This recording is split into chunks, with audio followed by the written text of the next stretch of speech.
Amigos e leitores do site Monfort, nós estamos aqui para a gravação de mais uma videoaula e o tema dessa nossa videoaula será a continuação de outra videoaula em que o professor Marcelo Andrade, que está aqui com a gente mais uma vez, que dispensa apresentações, né? Ele já tem gravado várias aulas, muitas delas são hit parades, né, do nosso site, outro dia eu estava vendo o score das aulas assistidas. Tem aulas do Marcelo Andrade que já estão recentes até, já estão beirando as 15 mil visualizações, então dispensa maiores apresentações. Aliás, eu acredito que o público do site o quanto antes quer que ele comece a falar e que eu encerre, mas ele vai continuar uma aula que ele iniciou, que é sobre a Rússia. A Rússia, que na outra aula ele tinha comentado bem, né, que é um dos países citados por Nossa Senhora de Fátima, a Rússia e Portugal, que são citados na profecia. Então, só o fato de Nossa Senhora citar a Rússia já torna um país interessante. Como bem frisava o professor Orlando, ela citou a Rússia, ela não citou a União Soviética, né? O país é a Rússia. Mas vamos então rezar, Marcelo, se você puder começar rezando, e depois a gente já dá início à nossa aula. Em nome do Pai, do Filho e do Espírito Santo. Amém. Ave Maria, cheia de graça, o Senhor é convosco. Bendito sois vós entre as mulheres, bendito é o fruto do vosso ventre, Jesus. Santa Maria, Mãe de Deus, rogai por nós, pecadores, agora e na hora de nossa morte. Amém. Ave Maria, cheia de graça, o Senhor é convosco. Bendito sois vós entre as mulheres, bendito é o fruto do vosso ventre, Jesus. Santa Maria, Mãe de Deus, rogai por nós, pecadores, agora e na hora de nossa morte. Amém.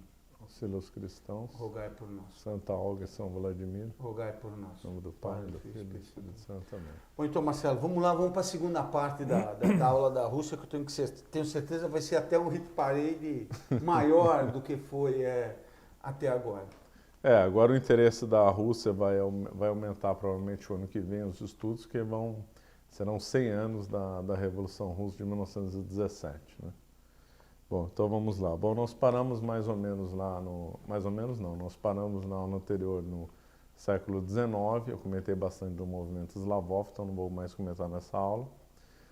Nós vamos agora comentar um pouco sobre a propriedade na Rússia. Então é comum entre os autores que estudam a Rússia dizer, e também autores que estudam a propriedade de modo geral, e aqui eu vou me basear principalmente num autor chamado Pipes, que escreveu Propriedade e Liberdade. É um livro muito bom, especialmente sobre a Rússia, porque ele é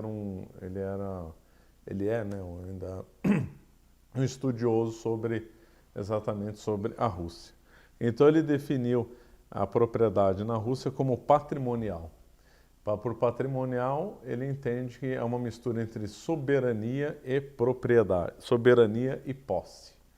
Soberania é uma coisa referente ao governo de um país, de uma região, de um estado. Ora, a soberania no mundo ocidental, e aliás a forma correta do ponto de vista metafísico, é que a soberania não se confunde com posse. Soberania é um exercício político na qual o soberano, ou nas democracias modernas, o primeiro-ministro, o presidente, tem o direito de colher tributos das pessoas, mas esse tributo não é referente a que o soberano seja dono da terra. Então, todo soberano ele não tem essa propriedade ou posse da terra. Na Rússia, na época, quando era ainda Ducado de Moscou, o termo soberania e o termo posse eram misturados, segundo Pipes, que ele chamou então de propriedade patrimonial. Então, naquela ocasião, que já faz muito tempo que comentei na primeira aula, né, do Ducado de Moscou, os soberanos lá entendiam, né, e era entendido que todas as terras do então Ducado de Moscou pertenciam aos nobres. Então, o que se cobrava de tributo era uma combinação mesmo de posse da terra e mesmo de tributo em si mesmo. E essa confusão foi péssima para a história da Rússia, porque significava que a propriedade, então, era muito fraca na Rússia. Era já quase um pouquinho de socialismo, né? E vai piorar ainda, como nós vamos ver. Claro. Essa parte mais ou menos a gente conhece.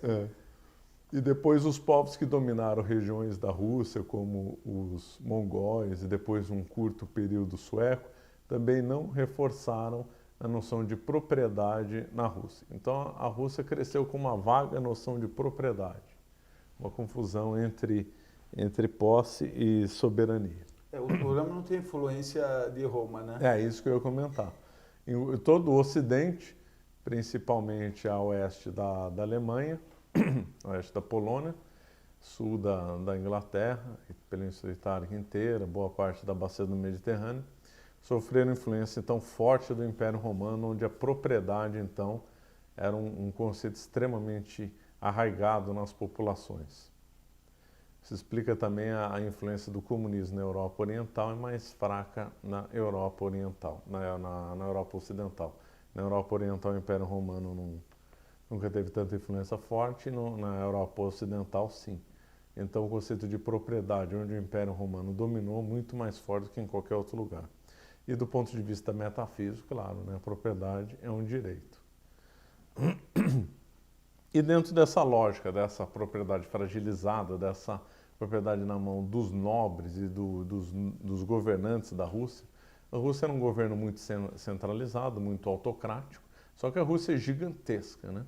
Então, por causa de uma necessidade espacial, o czar acaba, ao longo dos séculos, isso se consolidou, os nobres locais mandavam e o czar mandava em toda a Rússia. Esses nobres locais eram os soberanos e donos dessas terras. Então havia quem trabalhava na terra, então não era dono dela, eram os famosos servos da Rússia. E aí vem um monte de confusão. Obviamente os historiadores de índole mais marxista vão dizer que essa servidão era igual à escravidão, é uma mentira.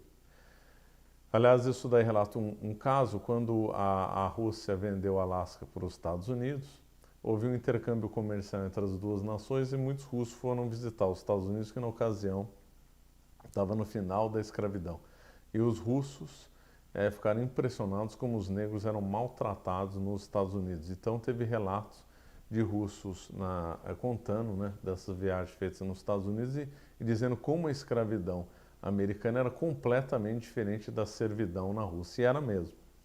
Embora o título eram servos e por teoria o dono, né, o nobre, chamado às vezes algumas regiões de boiardos, eles podiam abusar dos camponeses. Só que na prática isso não ocorria. Na prática era como se o camponês fosse dono da terra, ele podia usar a terra como ele quisesse, vender a colheita como ele quisesse. Ele tinha lá a posse até das ferramentas, dos equipamentos, da casa dele.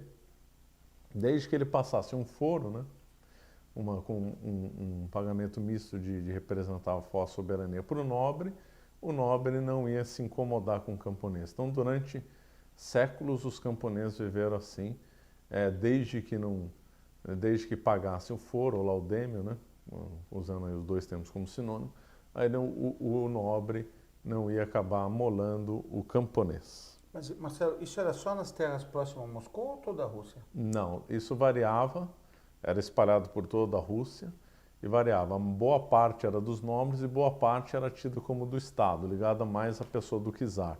Mais ou menos 30% era ligado ao czar. 30% eram ligados, pagavam uma renda diretamente ao Estado, 70% ligada aos nobres, aos boiardos. Havia uma pequenininha exceção que era dono das terras, mas era a exceção. Então vamos supor, desses 30% para o Estado, talvez 60% para os nobres, uns 10% de posse direta, que era raro. Essa região era mais concentrada na região da Ucrânia, ali na Crimeia. E depois vai ser a região que vai se rebelar bem contra a Revolução Bolchevique, que nós vamos ver na sequência. Bom, então os servos então, é bem diferente do conceito de escravidão. É verdade que eles não podiam sair da Rússia sem licença, eles não podiam migrar de um lado para o outro, mas na prática a diferença entre um servo e um livre na Rússia era só dizer, olha, esse é servo, esse é livre. Porque não havia esses abusos que tinha, como teve nos Estados Unidos durante a escravidão. Aí ninguém conta, né? Esses Aí ninguém relatos, conta esses né? relatos. Não parece. não vem nas Parece, fica universidades, escondido, não vê tem lugar teses, nenhum. né? Não tem. Mas para quem se interessou, o livro do Pipes vale muito a pena. E o que ressalta bem como os servos não passavam fome, não eram miseráveis, conforme reza a lenda comunista, é a roupa dos servos. A roupa era extremamente colorida e bonita, como se vê numas fotos que existem na internet. Fotos que, aliás, foram remasterizadas, né, porque na época só tinha foto preta e branca. E aí fizeram um trabalho fotográfico em cima. Então, realmente é digno de nota a beleza e o colorido da roupa dos servos da Rússia, na época.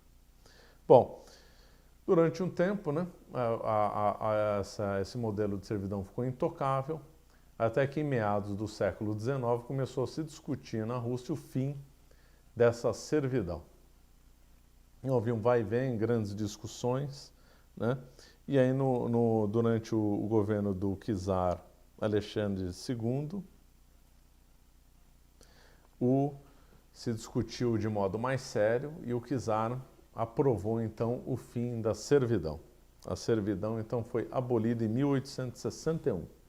É interessante observar que na Rússia, assim como no Brasil, também se discutia sobre os malefícios da Revolução Industrial. A Revolução Industrial, só vou abrir um parênteses curto, a Revolução Industrial é outra coisa que os livros marxistas gostam de mentir, a Revolução Industrial e também até os capitalistas também. A Revolução Industrial não foi uma revolução da técnica, foi uma revolução das condições de trabalho, foi uma revolução da ideologia, uma revolução da mentalidade do trabalho. Valeria a pena até comentar isso numa aula. E essa discussão que teve no Brasil, teve na Rússia e outros lugares, na Rússia eles discutiam isso. Então foram os relatos para a Rússia de como era o trabalhador operário na Inglaterra, na qual morreu acho que 500 mil operários em má condições na Inglaterra, então o país mais rico do mundo. E aí os defensores do esquema do sistema de servidão falaram, nós vamos trocar a nossa servidão pelo massacre que teve na Inglaterra. Então, assim também teve essa discussão no Brasil. Mas os abolicionistas acabaram vencendo. Em 1861, o czar aboliu o esquema de servidão. E aí as coisas foram... não foi tão bom quanto se esperava. Por quê? Conforme eu falei na primeira aula, a Rússia estava imersa numa mentalidade eslavófila. E os eslavófilos, junto com outros também, né, os livros de Marx chegaram cedo na Rússia e foram traduzidos logo para o russo, por um tal de Plekhanov. Os nomes russos são sempre um nome problema. russo é um problema. Os nomes russos ninguém não dá para sabe, acertar, né? é o Plekhanov. Por Plekhanov. É muito Y, Não W, dá, C, é K, impossível tudo falar junto. correto. Não dá. vai, né? Não tem como falar.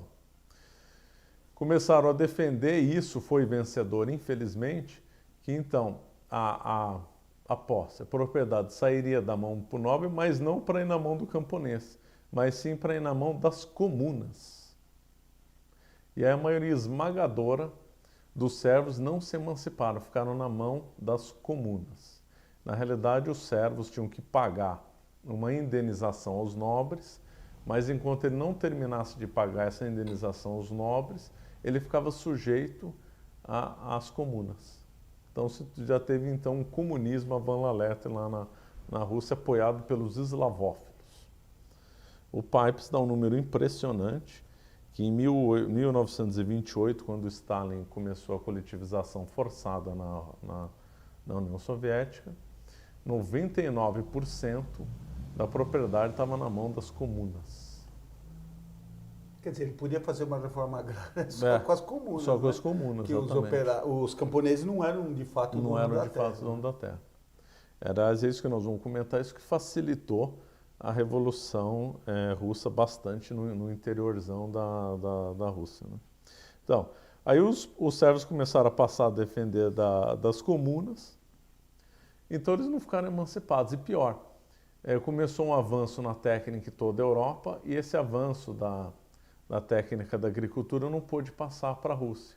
Por quê? Porque os camponeses, em vez de eles usavam o excedente para pagar a indenização para os nobres, em vez de usar o excedente para investir em técnica.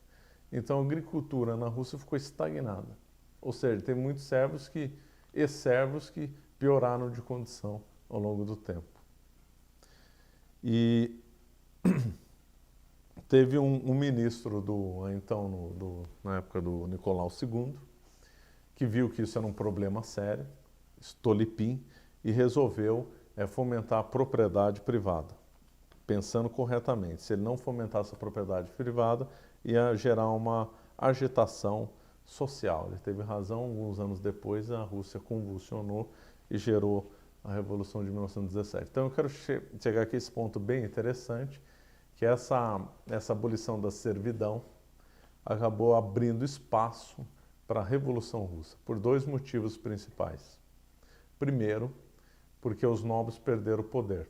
Então, se esses nobres ainda tivessem o poder na época da Revolução, pode ser que a Revolução teria sido atrasada ou nem acontecesse. E segundo, que a posse passou para as comunas, né? Que é uma coisa meio comunistóide. Mas lembrando que a Rússia, o mercado da agricultura na Rússia, então, era regido pelas leis de mercado. Não havia aquela mentalidade planificada leninista e stalinista, né? Era o conceito da comuna, assim, que era comunistóide, mas o conceito da negociação dos bens, não. Bom, isso foi durante o século XIX, que a Rússia já sofreu algumas agitações. O czar Alexandre II foi assassinado em 1881. O Alexandre II era bem cioso do poder dele, ele criou uma polícia secreta chamada Okhrana, muito que o Lenin criticou, porque a Okhrana matou tanto, porque a Okhrana matou isso. Bom, em séculos de existência dos czares, foram condenados à morte 300 pessoas. A Revolução Russa, em semanas, superou esse número, né? Isso também é outra coisa comum, né? Sempre se critica os reis, os nobres, pelos assassinatos, e quando você vai ver, é um número de condenações à morte ridículo perto daquilo que faz quem está entrando no poder, né? Claro. Isso sempre é completamente desproporcional, né? O Alexandre III, filho, então assume, vai governar por 13 anos, e o Alexandre III começa um processo de industrialização na Rússia. Então é mentira aquela que a Rússia era absolutamente agrária. A Rússia era majoritariamente agrária, mas havia já uma importante indústria em São Petersburgo e em Moscou. Na década de 1890, a indústria na Rússia foi a que mais cresceu no mundo inteiro.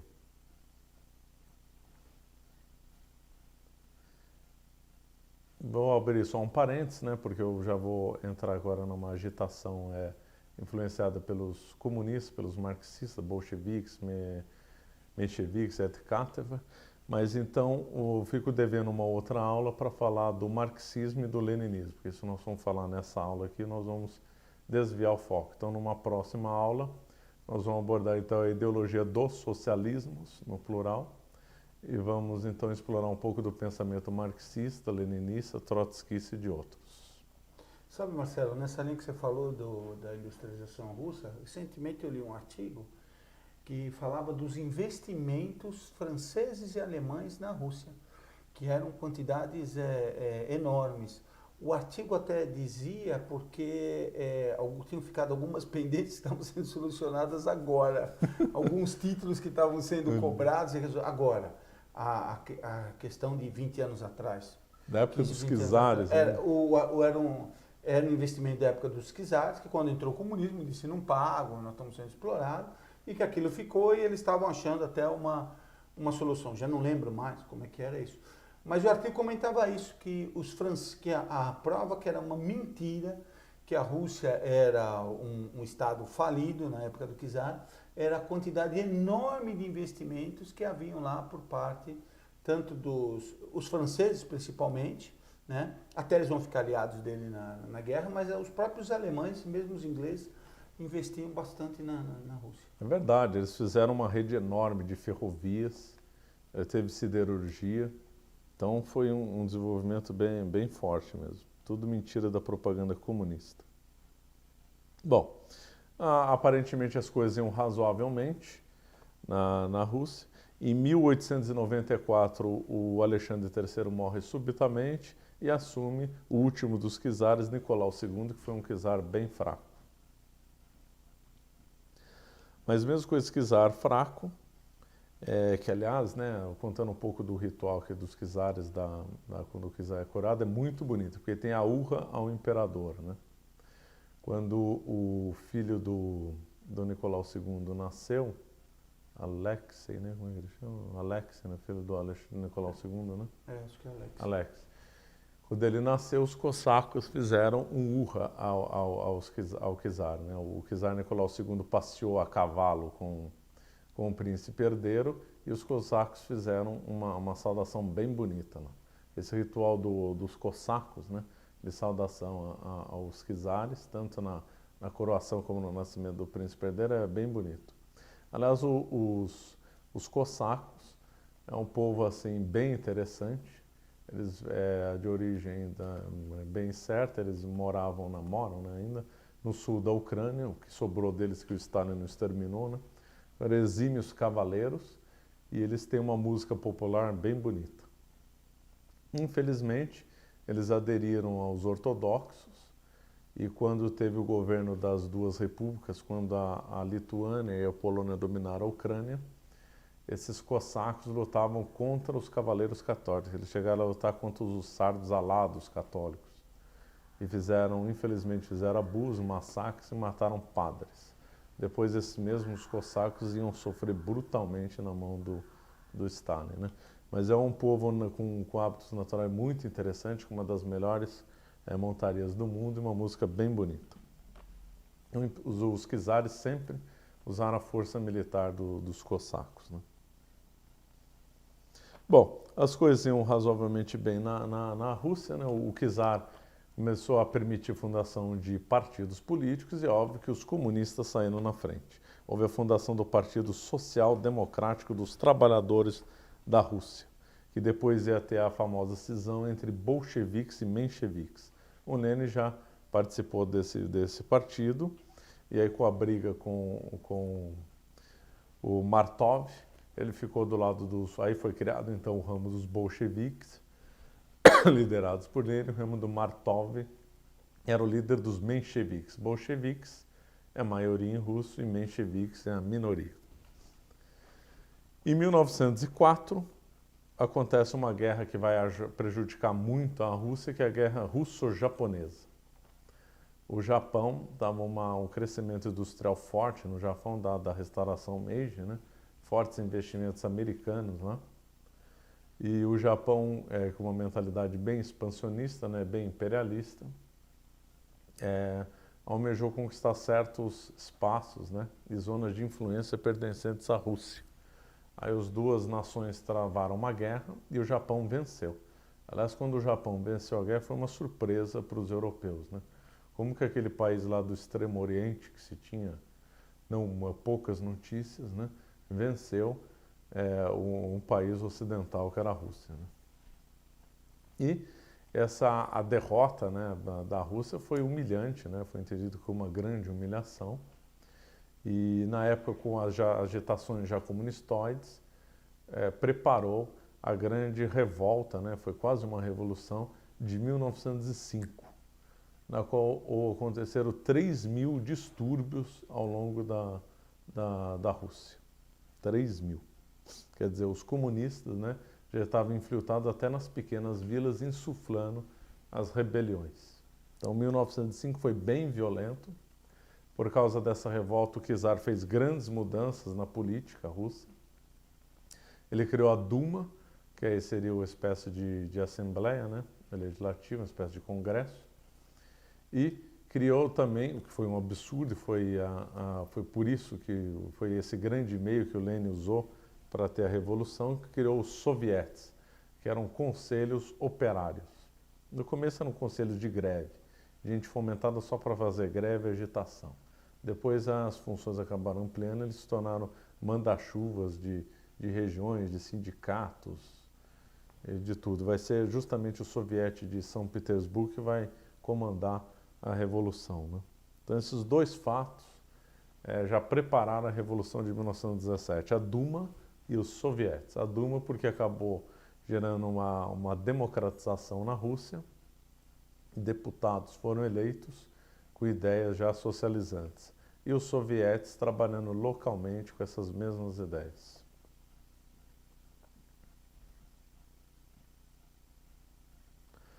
Muito bem, então a Rússia estava assim, mas o czar ainda controlava. O czar Nicolau II. Nessa época é que veio o famoso caso do Rasputin.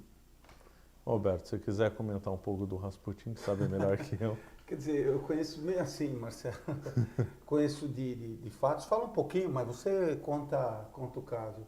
O Rasputin era o que eles chamavam lá, um monge, né? Ele era um starets, conforme eu comentei na aula passada, era um starets. E ele vivia no interior da Rússia, era inclusive casado, né? Tinha filhos, e o filho do rei, o filho do czar, do Nicolau II, esse Alexei, ele tinha um problema de hemofilia e se tentava então curar ele tinha um médico que estava sempre com eles, tinha gente que acompanhava, e o grande problema é que quando o menino caía, levava um tombo, por causa da hemofilia, não se conseguia cicatrizar.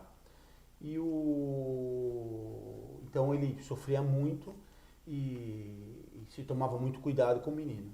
A hemofilia era uma doença que é transmitida pela mãe. Então, com isso, ela ficou com um problema de consciência enorme e ela acreditava que ela tivesse cometido algum pecado que tivesse levado ela a isso. Então, fazia dela uma sentimentaloide em relação ao filho. O menino, de fato, sofria muito, mas como outros hemofílicos também, sofriam muito. E todo esse sentimento exacerbado da mãe vai criar um drama familiar gigantesco. O drama também era tremendo porque ele era o herdeiro e depois só tinha meninas.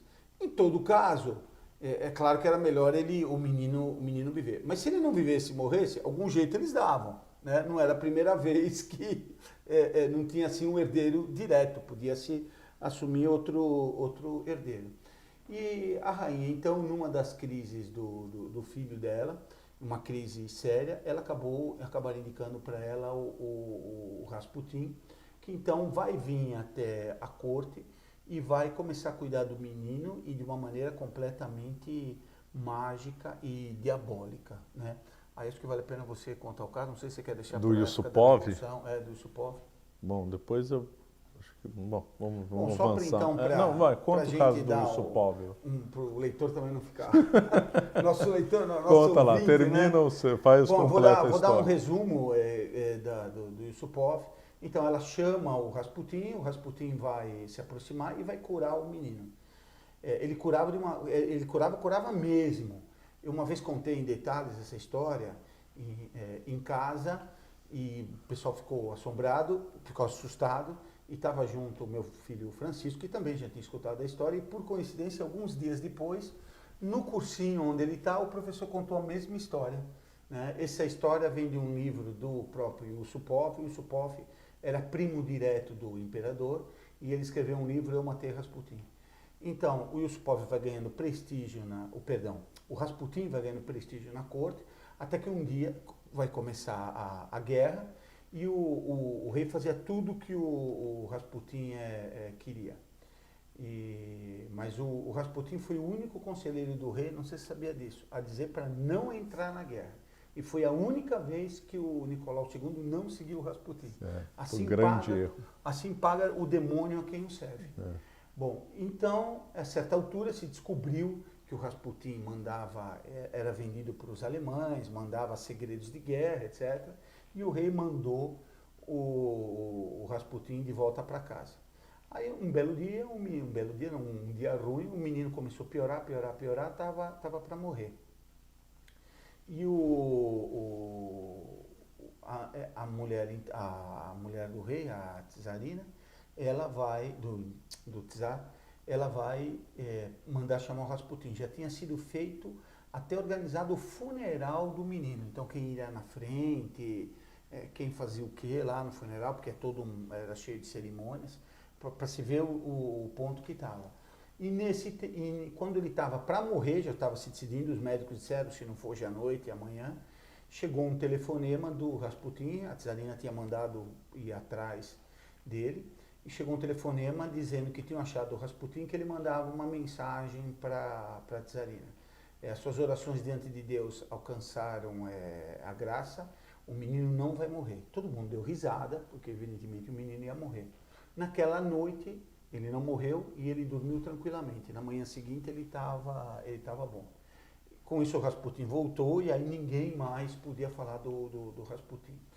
O Rasputin vai ter, então, o prestígio dele vai estar multiplicado por 10. Quando o rei, o Nicolau II Tsar vai para frente de batalha, vai ficar comandando a mulher dele e o Rasputin.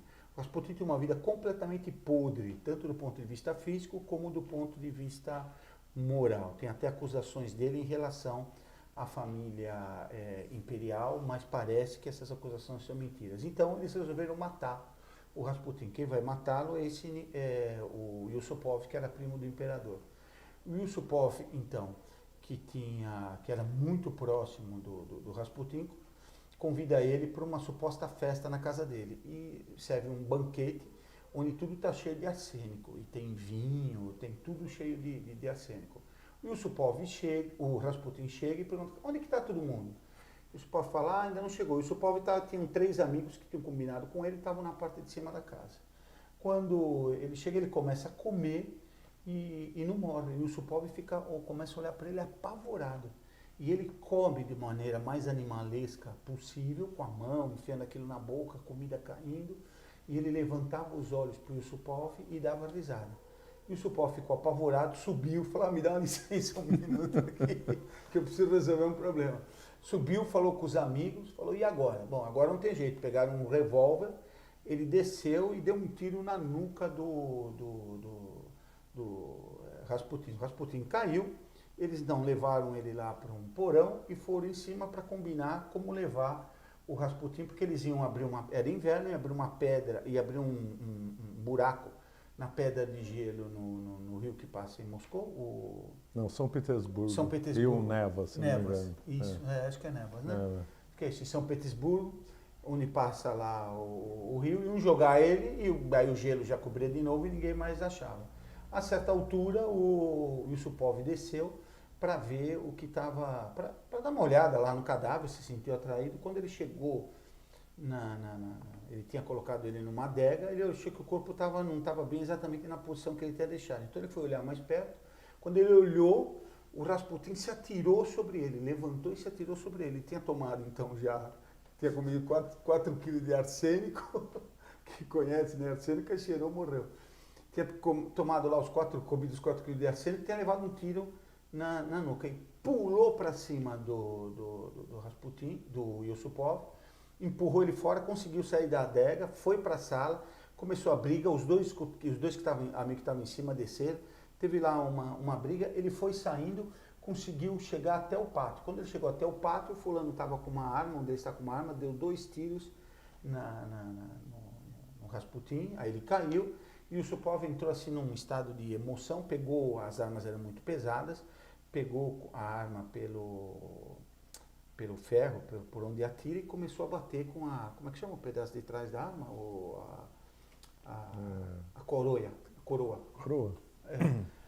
Batendo na cabeça dele, esmagou completamente a cabeça, deformou a cabeça dele e levaram ele para dentro de novo. Nisso chegou a polícia que tinha escutado os tiros, mas chegou assim, como se estivesse na casa do governador, né? Olha, parece que eu ouvi uns tiros, mas se eu não ouvi não tem problema. E aí disseram que tinham matado lá um cão, que o cão tinha ficado louco. Eles mostraram o cão, até eles já tinham deixado tudo isso pronto, né? Porque se fosse necessário atirar. Aí o guarda falou, então tá bom, então está tudo bem, pegou e foi embora, porque era o primo do rei, o primo do czar, então ninguém mexia com ele. Colocaram ele lá num saco, foram no rio, meteram ele no rio. Nessa noite mesmo, para ter um álibi, o Yusupov foi até ia ter uma apresentação lá no teatro, uma ópera. É ópera, né? Acho que era uma ópera. Bom, foi lá para uma apresentação. quando ele entrou no teatro, começaram a aplaudir. Na própria noite, começaram a aplaudir ele por ele ter matado o Rasputin. Vieram vários cumprimentar eles. Porque as mulheres que tiveram problemas com o Rasputin começaram a ter sinais. Começaram a ficarem nervosas, a chorar, a ficarem desesperadas. Imediatamente correu uma notícia de que tinham matado o Rasputin e o Yusupov, mas na própria noite. Bom, aí eles mataram, só para a gente ver o satanismo. O Yusupov não apareceu no primeiro dia, no segundo dia a rainha ficou preocupada, começa a investigar. O Rasputin não apareceu. O Rasputin não aparecia, começam a ficar preocupada. Boato se espalhava, todo mundo dizia que era o Yusupov, né? Não chamaram ainda o Yusupov, mas aí descobre que o guarda tinha ouvido o tiro na casa do Yusupov, do Yusupov. Então, evidentemente, ele estava metido no negócio, todo mundo dizendo e tinha o fato. Então, eles chamaram o Yusupov e o Yusupov confessou, disse que tinha matado mesmo. Isso vai fazer com que o Yusupov seja exilado para a Sibéria e ele vai escapar da Revolução Russa. E por isso que ele, inclusive, escreveu o livro. Ele é um dos poucos da família real que escapa da Revolução Russa. Porque quando começa a Revolução, ele estava na Sibéria, se abandonam à prisão, então ele foge e consegue fugir para a Inglaterra. Eles eram parentes dos reis ingleses.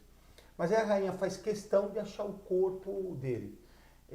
Então ela manda dragar o rio, pegar, ir lá onde tinha deixado, acabam achando. Então ele estava num saco. Quando tiram um saco, ele tinha sido todo acorrentado, ele tinha se libertado das correntes, fizeram autópsia e no pulmão dele tinha água. Quer dizer, por aí, quem quiser ver, em sebo se acha esse livro, Eu Matei Rasputin. É claro que pode ter algum detalhe errado da história, mas se tem um detalhe errado, você pode ter certeza que é mais impressionante ainda do que... Não, a história é impressionante. Mas mostra o satanismo que tinha na Rússia e a influência desse satanismo na corte. Era todo esse misticismo dos Starets, conforme eu comentei. Sobre a família Romanov, tem um livro muito bom chamado Os Romanov, que foi lançado há alguns anos atrás. A família Romanov era o Nicolau II era primo do rei da Inglaterra, George V. Eles eram tão parecidos que eram tidos como sósias e confundidos nas reuniões. Vendo a foto deles, realmente impressiona a semelhança, como quase irmãos gêmeos. Eles eram confundidos totalmente. Aliás, a Primeira Guerra Mundial foi feita com 3 primos, né? Já que o Guilherme da Alemanha também era primo deles. Tanto da família inglesa como os Romanov tinham todos eles sangue alemão. Detalhe interessante dos Romanovs, a esposa do Nicolau II, da Alexandra, Czarina Alexandra, quando ela foi para... Ela era alemã, né? Quando ela foi para... Alemã ou dinamarquesa, agora não me lembro. Sangue. Mas era sangue alemão, né? Ela foi para a Rússia, ela ficou impressionada com os hábitos castiços da corte russa. E as nobres russas ficavam impressionados com a devassidão das cortes europeias. Nada bem interessante. E nesse ponto, a elite russa moralmente, né, nessas questões de roupa, e outras questões aí que não vale a pena nem comentar, ficaram mais preservados do que a total decadente, né, nobreza europeia daquele começo de século XX, da Belle Époque. Bom, conforme o Alberto falou, foi uma grande burrada a Rússia ter entrado na Primeira Guerra Mundial. Os 2 primos tentaram cativar o rei da Inglaterra, né, o George V quis cativar o Nicolau II para o lado do aliado da Inglaterra, e o outro primo, o Kaiser Guilherme III, né? Guilherme III, que aliás tinha mania de grandeza, quis atrair o Nicolau II para o lado dele. A Rússia acabou se alinhando com a Inglaterra, boa parte porque a crise envolveu a Sérvia, e a Sérvia era aliada histórica da Rússia. Foi um desastre a guerra para a Rússia. Você não tinha condições de enfrentar uma guerra daquele porte. Os soldados lá morriam em batalhas bestas, não tinham equipamentos. A Rússia era tida como um elefante, então era uma coisa lenta. Os alemães souberam muito bem administrar, no começo, né, pelo menos, dizendo que a Rússia só tinha tamanho, não tinha nada de estratégia. E o Nicolau II na Rússia revela nessa guerra, na frente oriental contra a Alemanha, revela bem a mentalidade dele. Então, ele via lá na frente de batalha milhares, né, de russos morrendo e aí ficava impassível. Aí quando ele gostava muito da esposa, né, os dois eram apaixonados. Quando ele recebia as cartas da esposa e a esposa falava, e torcia o pé na cozinha, ele chorava assim, copiosamente. Quer dizer, ele não chorava vendo os soldados morrer, mas chorava com os relatos da esposa. Ele tinha uma mentalidade totalmente romântica, né? Já uma Aliás, loucura também. Ele assumia ele a frente da assumia, batalha. exatamente, é um absurdo, Ele é um risco abandonou o enorme. governo para... Ele entregou Era tudo ou nada, tudo né? ou nada. Ele fez aí, foi o soma de burrices aí, né? Primeiro, a visão dele romântica, de não ser uma pessoa firme. Se fosse no lugar dele o avô dele, não teria acontecido a Revolução Russa, com certeza, porque o avô dele era muito firme. O avô dele era tão firme, tão forte, que uma vez teve um trem que descarrilhou e a família real ficou prensada e ele era tão forte que ele conseguiu levantar o teto do trem e liberar a família real. Então era um fulano muito forte, tanto fisicamente como de postura. Já o neto dele, infelizmente, era muito fraco, não tinha voz firme, e aí cometeu esses erros. Primeiro, deixar o Rasputin influenciar muito a vida na política na Rússia. Segundo, foi para frente de batalha, Primeira Guerra Mundial, ter ido na frente de batalha. Nunca um czar, um rei, pode se expor numa frente de batalha, claro, ele pode morrer. E segundo, a Rússia já estava com um problema sério de agitação social desde 1905, com o czar na frente de batalha oriental, lógico que esses agitadores se aproveitaram, né?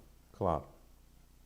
E, dito e feito, em fevereiro de 1917, durante ainda a Primeira Guerra Mundial, há um golpe em São Petersburgo, um golpe liderado pelos mencheviques.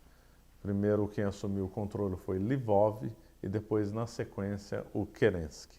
Foi a chamada Revolução Branca ou Revolução de Fevereiro. O czar, obviamente, tem que voltar e ele faz uma outra coisa que também é difícil de explicar também. Ele abdicou do trono. Quer dizer, em vez de ele liderar uma resistência com o carisma que ele tinha, que apesar ainda dessas burradas que ele fez e da visão romântica dele, ele era ainda muito adorado por toda a Rússia. Lembrando que o título de czar, na Rússia eles também tinham um sinônimo chamado paizinho. Então o czar era adorado, acima do czar na Rússia só Deus. Então ele ainda tinha uma autoridade muito grande, ele poderia liderar um exército de resistência, e ele simplesmente abdicou, quer dizer, um comportamento completamente incompreensível. Jogou a batata quente para o irmão dele também não quis assumir o problema. O Lvov mandou prendê-lo, ele foi preso, mas ele só vai ser assassinado depois, né?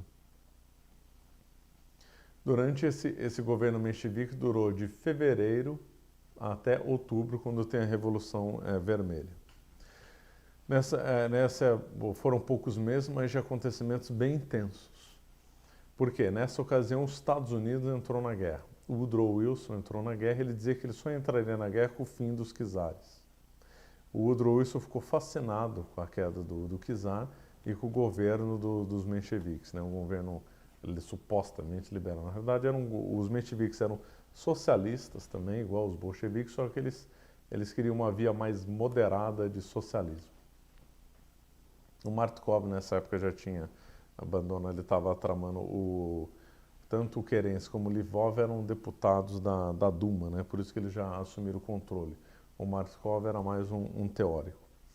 E por que eu digo do Woodrow Wilson entrando? O Woodrow Wilson fez questão de ir na Europa encontrar com um diplomata russo e o Woodrow Wilson emprestou uma quantia absurda de dinheiro para a época, 325 milhões de dólares para o governo provisório na época, não lembro se era já do Lvov ou do Kerensky. Kerensky assumiu o controle em julho, talvez já era o Kerensky.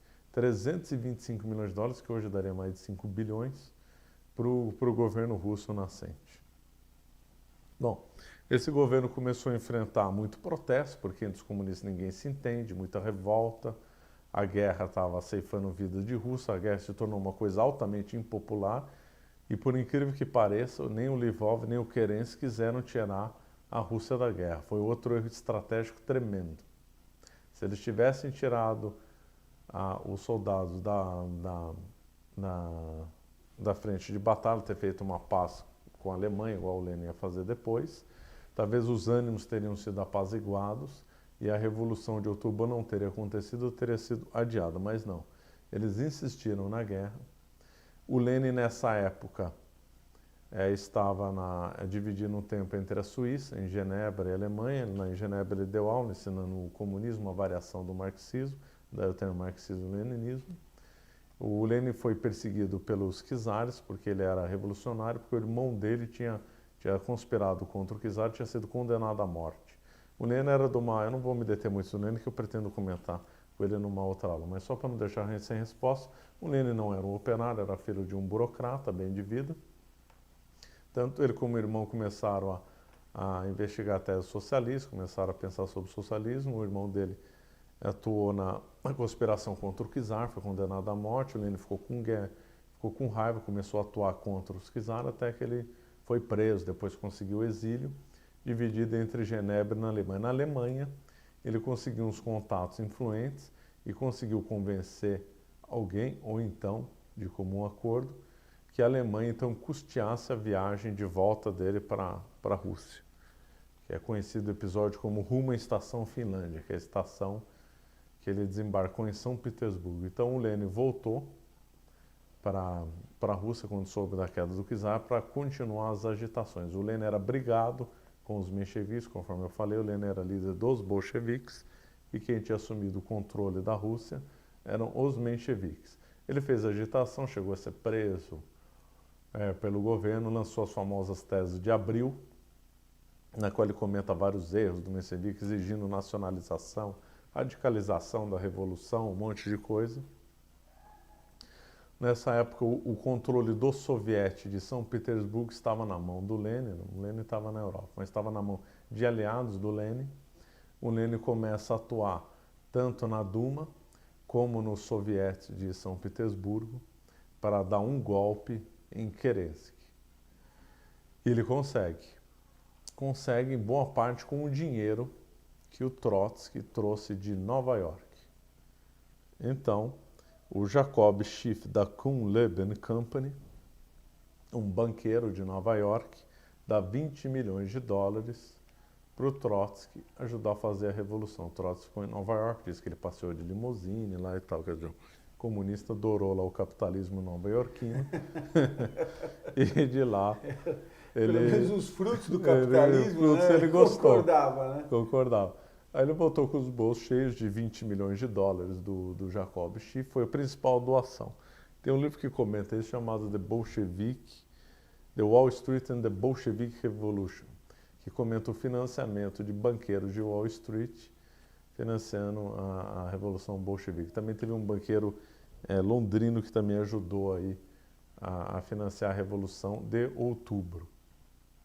Pois bem, o Trotsky se encontra lá com Lenin, Zinoviev, Radek, Stalin, todos os assassinos, né? Se encontram e aí começam a tramar o fim do governo do Kerensky.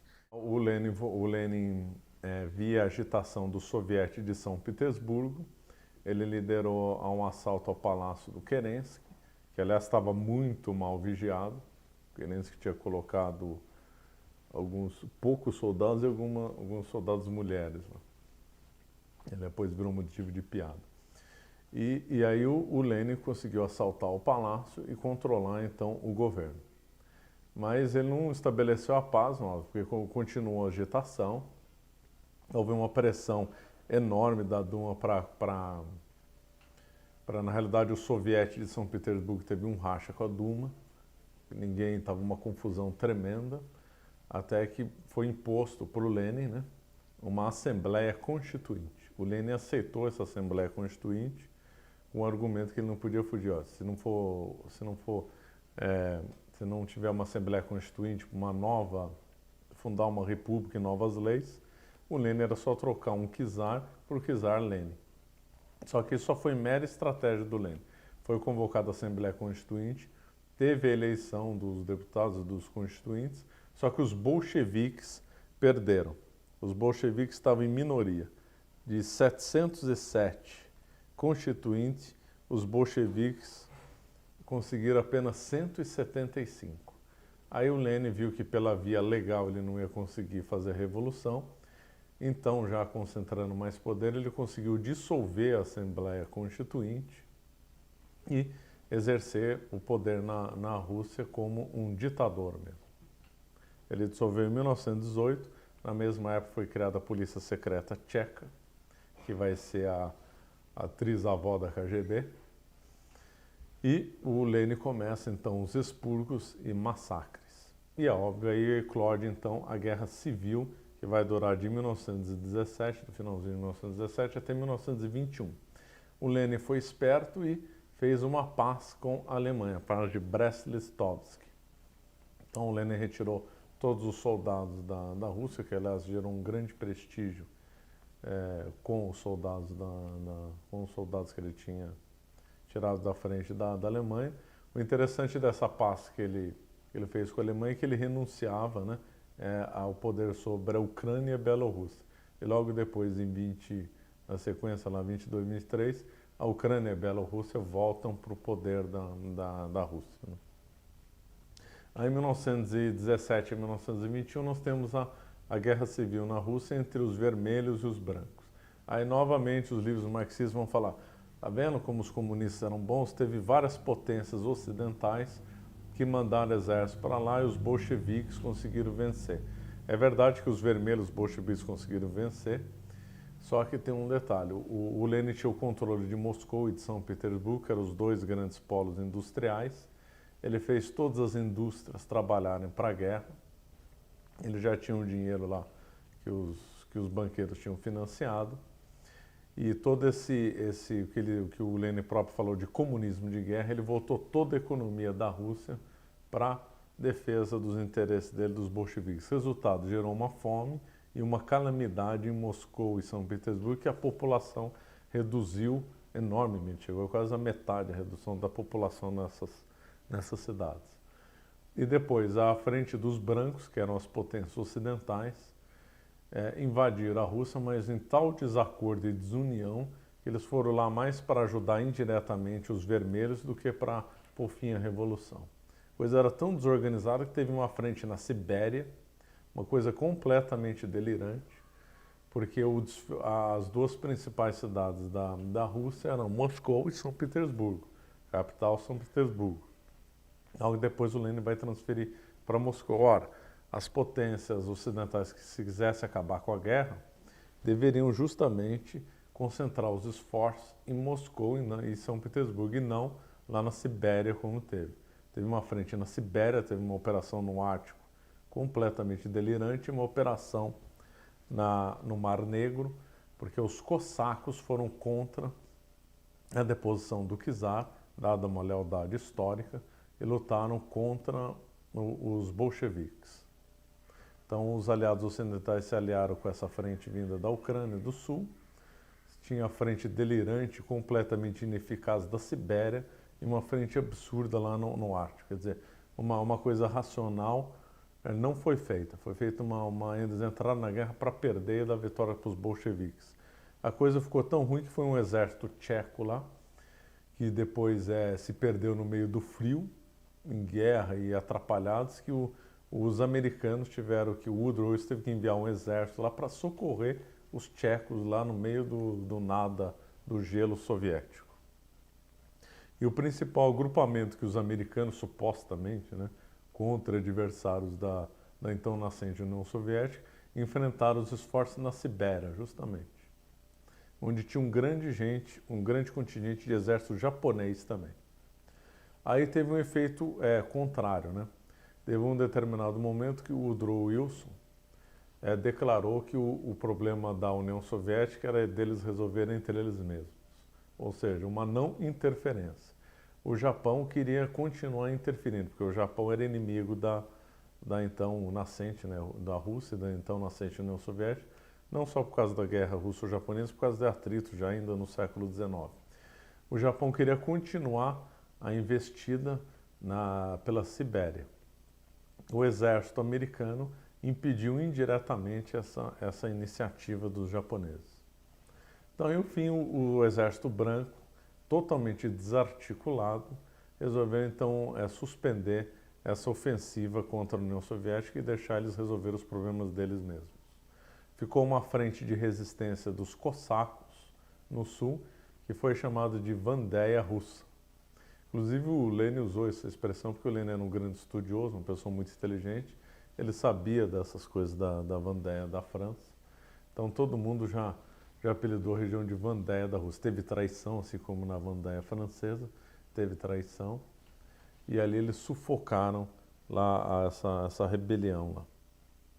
Durante esses 4 anos que o Lenin foi chamado de comunismo de guerra, o Lenin aproveitou não só para criar a polícia secreta, para começar a fazer os prisioneiros políticos, o Gulag vai nascer disso. O Gulag, na realidade, foi criado um pouco depois, mas a essência do Gulag já estava nos planos do Lenin. O Lenin já começou a usar um embrião do Gulag nas deportações de prisioneiros políticos, etc. Então, o Lenin fez um comunismo de guerra, voltado só para a guerra, e ele começou a perceber uma coisa. O Lenin era muito inteligente, percebeu que o comunismo de guerra não funcionou. Ele estava, em vez de trazer riqueza, conforme a teoria marxista, ele estava empobrecendo a população. Então, o primeiro motivo, quem primeiro detectou o fracasso do marxismo na prática foi o Lenin. Isso daí pouca gente aborda, né? O primeiro fracasso na prática do marxismo foi na mão do Lenin, e o Lenin reconheceu esse fracasso. Tanto é que ele mudou a política radicalmente para a NEP, Nova Política Industrial, na qual ele dizia que a revolução ia dar um passo para trás, para depois dar 2 passos para frente. Então ele anulou o processo de coletivização e de socialização da Rússia, voltou a permitir a propriedade privada, chegou a chamar investidores estrangeiros, dizendo que a Rússia ia ser mais moderada e tal.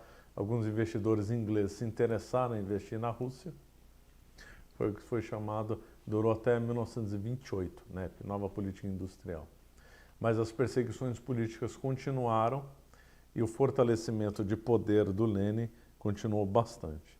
Durante esse tal comunismo de guerra, teve revoltas camponesas, revoltas populares, teve racionamento de comida, as cartas de racionamento. Quem não tinha carta de racionamento não podia comer. Então já viu que milhões de pessoas morreram, né? Em 1922, a Rússia então estava quebrada, só não piorou porque o Lenin ressuscitou o capitalismo. E também recebeu uma ajudinha americana de novo. O presidente Herbert Hoover, ele deu uma ajuda humanitária para a Rússia, lá, deu uma ajudinha, né? Depois nós vamos ver que os Estados Unidos vai dar outras ajudinhas no futuro, né? O Lenin, as coisas iam bem, o Lenin era muito inteligente, muito perspicaz, dominava tudo. Aí ele adoeceu, teve um AVC, né, um derrame. Em 1924 ele morreu, teve uma disputa pelo poder, na qual sai vitorioso então o Stalin. Kamenev, Zinoviev, Trotsky eram outros que lutavam, Bulgarin eram outros que lutavam pelo poder. O Stalin então surge como um homem forte, persegue o Trotsky, persegue outros, né? Depois o Trotsky vai ser assassinado em 1940 no México, a mando de Stalin. O Stalin, que então era favorável à NEP, acaba sendo contra a NEP. Em 1928 ele encerra o programa da NEP e aí o comunismo entra para valer então na então nascente União Soviética. Ele começa a coletivização forçada no campo e na indústria. E aí que é o grande tempo dos massacres e mortes na União Soviética, que segundo os historiadores, o Livro Negro do Comunismo, que é o melhor relato mais completo dos crimes contra o comunismo, é o Livro Negro do Comunismo. Contabilizam 20 milhões de mortos durante o período stalinista, que não inclui os números de mortos dos soviéticos na Segunda Guerra Mundial, hein? Não inclui. É só de perseguição, deportação e a fome causada pela Revolução Russa. A gente fala da Inquisição, né? A gente fala da Inquisição. Imagina 20 milhões de mortos, né? 20 milhões de mortos. É mais que muitos países, né? É. Toda a produção agrícola despencou durante a coletivização forçada. A produção industrial também despencou. A coisa é de mal a pior lá. O Gulag é instalado, então, aí, formalmente. O Gulag se torna uma grande fonte de divisas para a União Soviética, ele se apropria de trabalho escravo, claro, né? Não dá só alimentação suficiente para a pessoa viver, nem isso até. E aí todos os bens que é produzido no Gulag, o Estado toma conta. Quer dizer, o Estado, então, virou uma espécie de senhor e toda a sociedade se tornou escrava do Estado. Essa que foi a stalinização. Como o comunismo só produz pobreza, né, o comunismo, na realidade, dura até acabar o dinheiro dos outros. Depois nós vamos ver de onde que vem muito dinheiro que sustentou Stalin, né? Então foi um massacre, né, só fome. Os grandes episódios de fome, lá teve as fomes do final dos anos 20. Nessa do final dos anos 20, no Cazaquistão, durante o Gulag, chegava a morrer 10% da população do Gulag por dia. O que é exterminar o Gulag e acabar a população do Gulag em 10 dias. Só que como as perseguições eram muito grandes, então morria 10%, vinha, repunha o estoque. Ia repondo o estoque. De escravo, né? De escravo. Ia repondo o estoque de escravo. Então, o Gulag servia a dois propósitos. Matar os opositores do regime e gerar mão de obra escrava para o Estado stalinista. Teve a fome da década de 30, cuja mais famosa foi o Holodomor na Ucrânia. A Ucrânia, embora tenha aderido à União Soviética, começou a fazer uma oposição ao Stalin. E o Stalin fez aquilo que é chamado de fome premeditada na Ucrânia. A Ucrânia era o celeiro até hoje, né, a região que tem mais produção agrícola da então União Soviética era a Ucrânia, né? O Stalin se apropriou de toda a produção agrícola da Ucrânia, levou para a Rússia e deixou os ucranianos morrer de fome. Essa informação chegou no Ocidente e o Ocidente enviou uns diplomatas para averiguar se isso era verdade. E o Stalin maquiou algumas cidades da Ucrânia, pôs lá umas bandinhas para receber esses diplomatas e escondeu todo o crime. E esses diplomatas acreditaram no Stalin. Né? Também não quiseram ver o crime? Também não quiseram ver o crime e acreditaram e voltando. Não tem fome lá de Holodomor, é coisa dos opositores do regime. Né? Quando eclodiu a Revolução de 1917, teve comemoração em boa parte da Europa, porque viram que agora vinha o comunismo, viram que agora vinha a solução dos problemas, foi saudado como uma salvação, né? Eu vou comentar mais dessa ideologia comunista em outra época. Até nos Estados Unidos também, aquele Red fez um filme, é jornalista, né? 10 dias que abalaram o mundo, né? Na qual ele elogia a Revolução, isso daí lá nos Estados Unidos, então foi popular lá também. Curiosamente, o filme do Red foi proibido no governo do Stalin, porque o Stalin não aparecia a contento no filme. O Stalin era uma figura diabólica, claro, paranoico, né? Inteligente, mas completamente paranoico, um assassino de grandes proporções, dos maiores assassinos da história, no nível do Hitler, do Pol Pot, do Mao Tse Tung. Né? Acho que na história só quem mais matou ele foi o Mao Tse Tung. Né? E ele, com a paranoia dele, se ele cismasse que algum secretário, algum aliado dele estava traindo ele simplesmente mandava matar. Isso ele fez com o Yadoga, que era a chefe da NKVD, a sucessora da Tcheca, da polícia secreta. Esse Yadoga também era um assassino de grandes proporções, não fez nada, nunca traiu Stalin. Stalin cismou com ele condenou o Yadoga à morte. De 36 a 39, o Stalin faz os famosos processos de Moscou, na qual ele faz um extermínio de toda a oposição. Na realidade, quem mais matou comunista ao longo da história não foram os capitalistas, foram os próprios comunistas, claro. Bom, o Stalin, então, qualquer dessa coisa que nós usamos, louco, assassino, criminoso, diabólico, é pouco para designar a brutalidade do esquema stalinista. Né? Aí uma curiosidade. Bom, então estava lá a União Soviética lá, pobre, né, vivendo de trabalho escravo do Gulag e dos outros. Então, como é que a União Soviética então começou a ter alguma tecnologia, né, ter algum progresso tecnológico com toda essa miséria do comunismo? Bom, numa primeira fase teve a ajuda da Alemanha.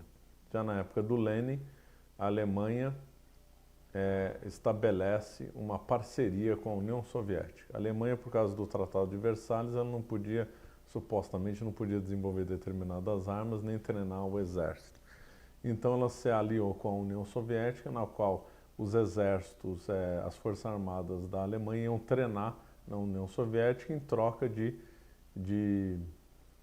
tecnologia. Então a Alemanha levou muita tecnologia para a União Soviética na década de 20, comecinho da década de 30. Na época do Hitler, o Hitler assumiu o poder em 33, essa parceria já tinha terminado, mas essa parceria ajudou muito a Alemanha também, porque a Alemanha conseguiu treinar bastante o exército, mas ajudou muito a União Soviética, ela teve acesso à tecnologia alemã. Boa parte do tanque lá T-34, né, da Segunda Guerra Mundial, tem tecnologia alemã. Também um pouco de tecnologia americana. Sim, americana. Quem mais ajudou a indústria stalinista e da União Soviética foi os Estados Unidos. O Henry Ford fez uma fábrica de automóveis na União Soviética, perto de Moscou. Ele implementou, muitos americanos foram morar na União Soviética. Quando teve a crise de 29, subitamente houve uma popularização da União Soviética lá. Então diziam que a União Soviética não tinha crise, que lá era bom. Então muitos americanos seduzidos por uma propaganda soviética, ou querendo se enganar também, foram morar na União Soviética. Inclusive muitos negros, que aí fugindo do racismo americano, foram morar na União Soviética stalinista. Imagina só, é lógico que tem racismo nos Estados Unidos, mas pelo menos lá os negros vivem, né? Lá na União Soviética stalinista eles duraram pouco. Tem um livro que... Bom, tanto é que não tem hoje mais, não tem descendência, tem nada, né? disso, Tá né? bom. Não sobrou nada. Tem um livro que conta muito bem desses americanos na União Soviética, chamado The Forsaken, Os Esquecidos. Isso daí foi justamente esquecido pela imprensa americana, que durante muito tempo, né, sempre fomentou e elogiou o comunismo soviético, via Hollywood, via propaganda cultural, etc. e tal. Então houve um grupo de gerentes, trabalhadores que foram trabalhar na Ford, não só na Ford, foi a General Electric, fábrica de tratores. Se estima que 2/3 do parque industrial soviético stalinista tinha alguma contribuição americana, ou tecnológica, ou a própria indústria mesmo. Até tecnologia de hidrelétrica os americanos investiram lá. Pois bem, uma das biografias mais lidas na União Soviética foi a biografia do Henry Ford. O Henry Ford trocava cartas com Stalin, elogiou Stalin. O Henry Ford também investiu na Alemanha nazista, recebeu elogios do Hitler. E o Stalin também elogiou muito o Ford, dizendo assim, a União Soviética é muito grata ao Ford, tem uma eterna dívida de gratidão com o Ford. Opa, peraí, então, está dizendo que o principal comunista da história, que transformou a Rússia, então a União Soviética, numa força comunista, elogiou o maior capitalista da história, que é o Henry Ford, exatamente. O Henry Ford foi elogiado por Stalin, e o Henry Ford ajudou bastante a União Soviética. Pois bem, depois nessa indústria do Ford foi estatizada, e o que aconteceu com esses americanos? Muitos voltaram, obviamente, muitos ficaram, e alguns foram para o Gulag. Então teve americanos que foram parar no Gulag. Uma história muito, muito pouco contada, que deveria ser mais contada, né? Além de ser interessante, comentaria a verdade sobre o comunismo soviético, que teve muito da ajuda americana, né? Um desses sobreviventes do Gulag conseguiu voltar para os Estados Unidos e fez uma história que está nesse livro do Forsaken, né? Os Esquecidos. Em 1936, outra ajuda, dessa vez uma estratégia muito inteligente do Stalin. Em 1936 foi o começo da Guerra Civil Espanhola, na qual Stalin atuou, né? Stalin, Hitler. atuaram lá na Guerra Civil Espanhola entre os nacionalistas e os republicanos. Os republicanos eram os comunistas, os nacionalistas anticomunistas. Obviamente o Stalin era aliado dos comunistas. E o Stalin mandou Orlov, que era um espião, com uma proposta aparentemente absurda para os espanhóis republicanos, mas que eles aceitaram. O governo republicano então aceitou a proposta do Stalin, que era o governo republicano emprestar todo o ouro que tinha nos cofres espanhóis para o Stalin. E o governo republicano espanhol gostou dessa parceria, para ela não cair na mão dos nacionalistas. E o Orlov, que foi o espião encarregado lá do Stalin, conseguiu negociar isso, conseguiu pegar uns navios disfarçados que saíram lá de Odessa para um porto agora da Espanha, que eu não me lembro se é Barcelona ou Valência, e conseguiram lotar esses porões desses aviões com ouro. Foram 725 toneladas de ouro, valor de mais de 5 bilhões de dólares a valores de hoje. Esse ouro chegou lá para o Stalin e diz um caso que conta isso, né? Não sei se é quem contou esse caso, tem um livro comentando sobre isso. Acho que o roubo do ouro espanhol, alguma coisa assim, que o Stalin riu falando, os espanhóis vão ver esse ouro tanto quanto eles vão ver as orelhas deles, né? É lógico que foi um roubo descarado, né? E que ajudou muito a combater a economia soviética, né, de 1936. Bom, aí enquanto o mundo ocidental estava na crise ainda de 29, a União Soviética estava ainda sofrendo com os expurgos do Stalin. O Hitler estava ameaçando toda a Europa Oriental, né, tinha invadido os Sudetos. No final, eclode a Guerra Mundial, a Segunda Guerra Mundial em 1939, na qual o Stalin foi aliado do Hitler, né? Eles fizeram o pacto Ribbentrop-Molotov, de não agressão, mas que envolvia mais do que isso. Na realidade, foi um tratado de cooperação, porque quando eclodiu a Segunda Guerra Mundial, em 1º de setembro de 1939, né?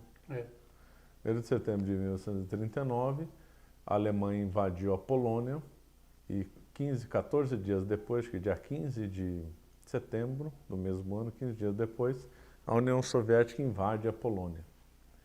E aí tem até foto ou filmagem do encontro entre as tropas nazistas e as tropas stalinistas, na qual se vê as tropas stalinistas fazendo saudação nazista.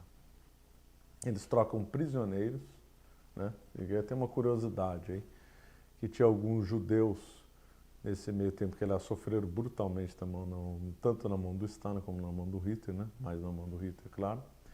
Mas alguns judeus, antes de saber dos campos de extermínio nazista, mas já sabendo do sofrimento que eles já estavam sofrendo, sabiam mais do sofrimento dos judeus com Stalin do que do sofrimento no nazismo, muitos judeus preferiram ir para a Alemanha a ficar na União Soviética stalinista e tal. E o Stalin já estava perseguindo muitos judeus lá, mandando para a Gulag e fazendo expurgos lá. Bom, teve então a cooperação técnica entre os nazistas e Stalin. Lembrando que o nazismo, obviamente, é socialista também, né? Partido Nacional Socialista. Então, fizeram uma parceria na qual, na realidade, era uma partilha da Europa Oriental, que envolvia desde a Finlândia até a Romênia, né? A Romênia era bem aliada da Alemanha nazista, mas a fronteira oriental, segundo esse acordo, ficaria na mão do Stalin. Essa Segunda Guerra Mundial, o Stalin invadiu a Finlândia e foi uma vergonha, né? Chamada Guerra de Inverno. Os finlandeses, com um exército muito menor, conseguiram prolongar a guerra durante meses, e a União Soviética, com um exército muito maior, demorou muito tempo para eles conseguirem controlar lá a Finlândia, né? Foi uma vergonha. Então, durante 1939 e 1941, a Alemanha nazista e a União Soviética stalinista ali de mãos dadas e aliadas. Ia tudo bem, o Stalin adorou a parceria, até que o louco, né, e também outro possesso do Hitler, desencadeia a Operação Barbarossa de invasão para a União Soviética. Aí tem um parênteses interessante, que é os Estados Unidos no meio da história. Em 1941, que o Hitler começa a Operação Barbarossa e vai invadir a União Soviética. Os Estados Unidos ficou sabendo dessa invasão antes do que a União Soviética, chamou o embaixador da União Soviética para conversar, falando que o país dele ia ser invadido. Por outras fontes, a União Soviética também ficou sabendo, por alguns espiões que circularam na Alemanha, Polônia, etc.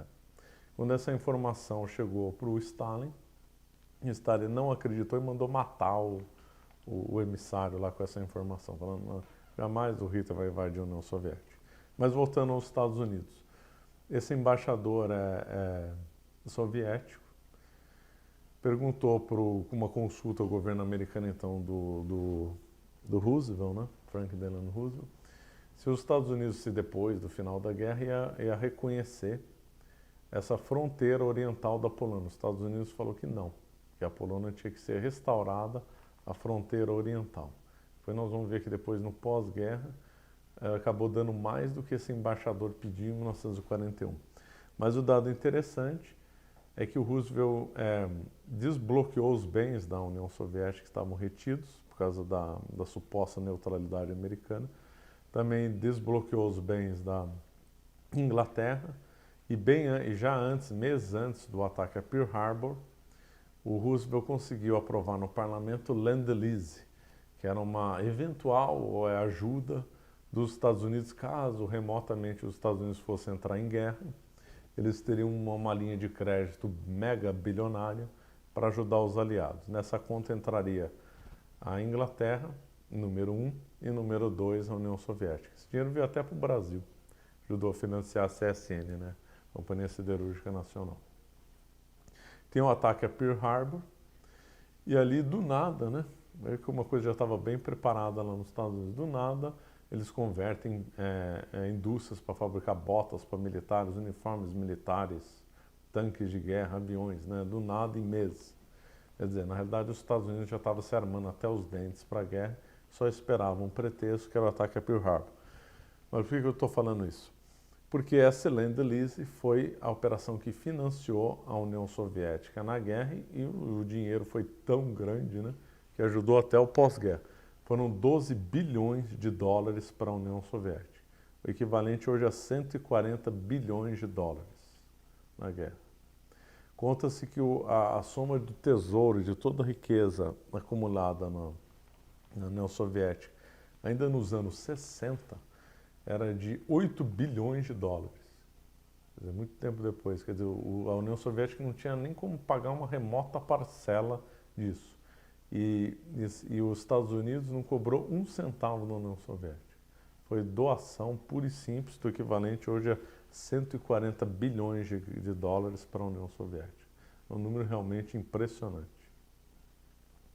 Só perdeu para ajuda para a Inglaterra, que também é um número impressionante. Foi o equivalente hoje a quase mais de 300 bilhões de dólares para a Inglaterra. A gente não sabe de onde é que saiu tanto dinheiro. Os Estados Unidos eram muito ricos na época, né? Eu cheguei a ver uma notícia uma vez, não lembro mais a fonte, mas que durante a guerra a produção industrial dos Estados Unidos correspondia a 75% da produção mundial.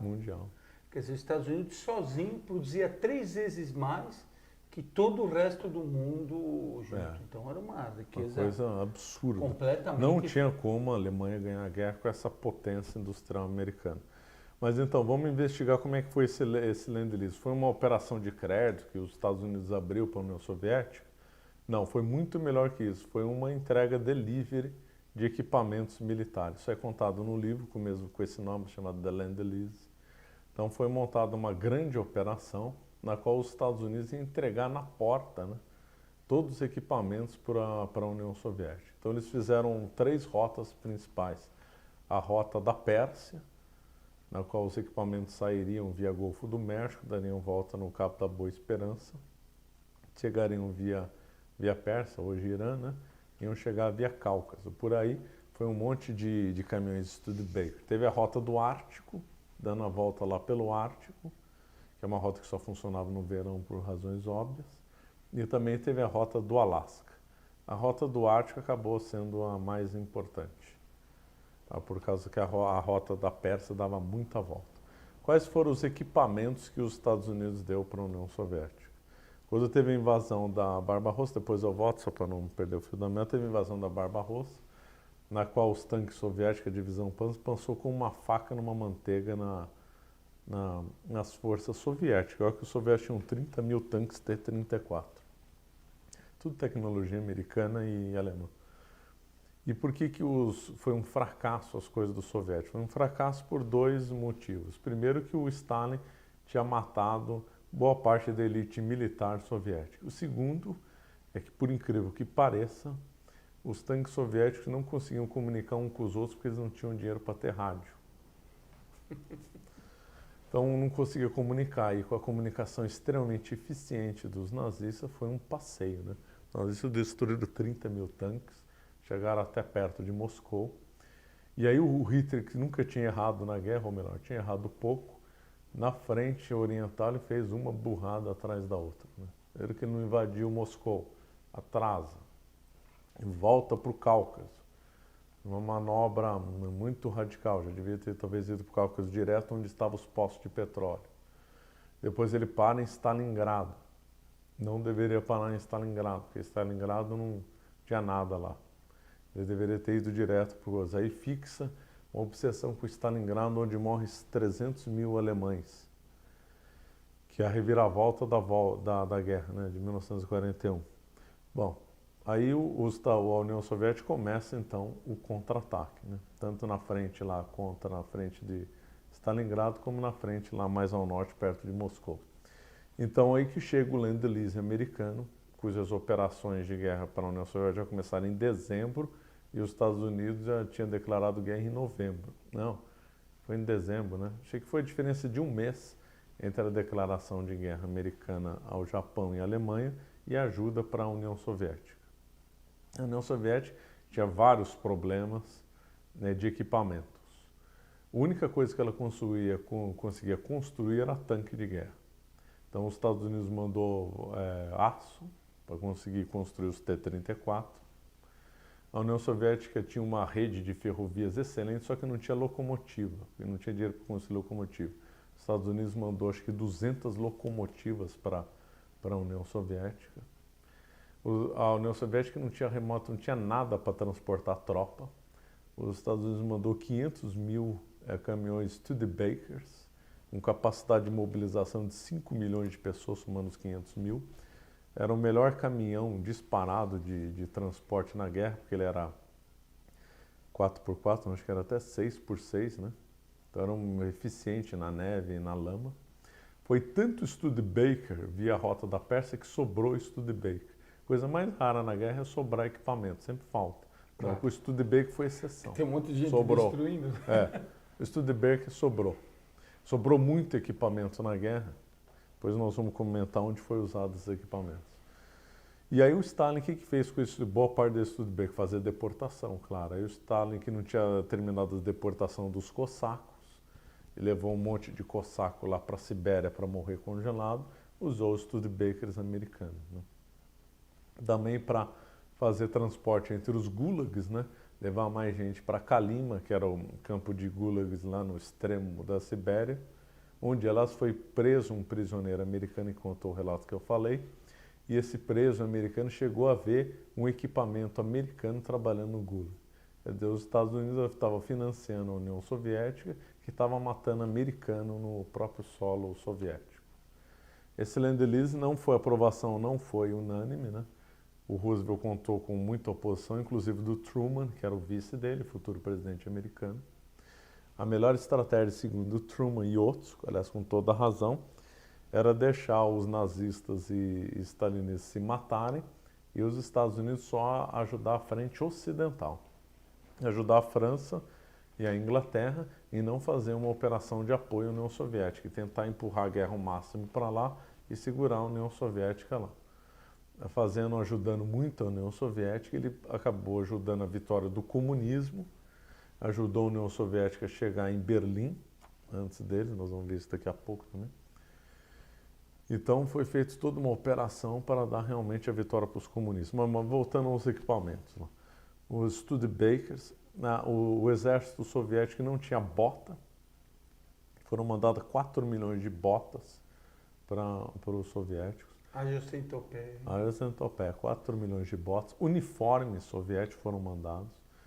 Tem um museu curioso lá, no qual foi confessado por um militar soviético, na qual ele faz um passeio no Museu da Segunda Guerra Mundial na periferia de Moscou, que ele aponta todo o museu lá. Então ele fala assim, esse carro é americano, esse tanque é inglês, esse tanque é soviético com tecnologia alemã, esse daqui é um rádio inglês que o meu pai usou, ele usou, agora não lembro se era ele ou o pai. Aqui tem um uniforme americano, aqui tem a bota americana, tudo, 90% do museu de guerra soviético, que exalta a vitória da Grande Guerra Patriótica, como o Stalin chamou, era tudo de bens produzido pelo capitalismo que o Stalin odiava.